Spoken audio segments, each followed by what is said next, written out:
Dans quel état d'esprit étais-tu ce matin-là en te réveillant à Gênes?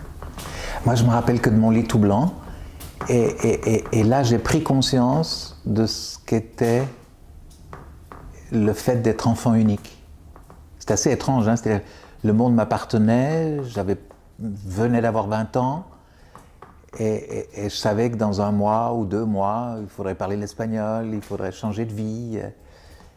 Et je l'ai compris parce qu'obligatoirement, c'était par rapport à tous les voyages que j'avais fait avant, il a fallu vivre, ça a duré plus de 2 mois, hein, avec l'équipage. Moi, j'étais un peu dans les soutes, hein, ça bougeait quand ça bougeait, mais c'était surtout le fait de me retrouver avec uniquement des gens qui, économiquement parlant, avaient besoin de prendre un cargo passager pour rentrer ou aller en Amérique.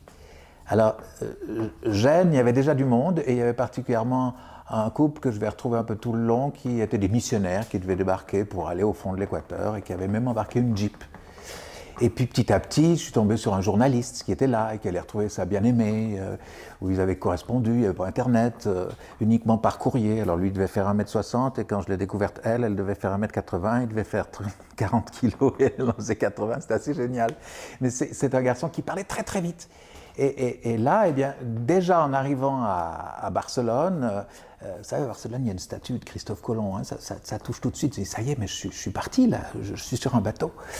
Et l'équipage, ben, ils débarquaient, ils allaient dans leur bistrot, et puis le fameux couple qui partent en Équateur me dit « Oh, ils étaient bien religieux, alors on va monter à Montserrat, alors on se met avec eux, et on va voir la Vierge de Montserrat. » Enfin, il y avait du tourisme en même temps, parce que vous inquiétez pas, si tu veux manger sur le bateau, tu manges sur le bateau, si tu veux pas, tu restes dehors, mais là, on en a en tout cas pour 5 jours. Donc tout à coup, c'était presque des vacances en même temps, hein.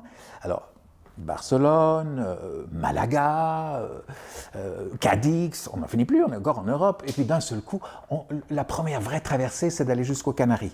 Et là, c'était exactement le trajet de Christophe Colomb. Et ensuite, il fallait traverser tout l'Atlantique.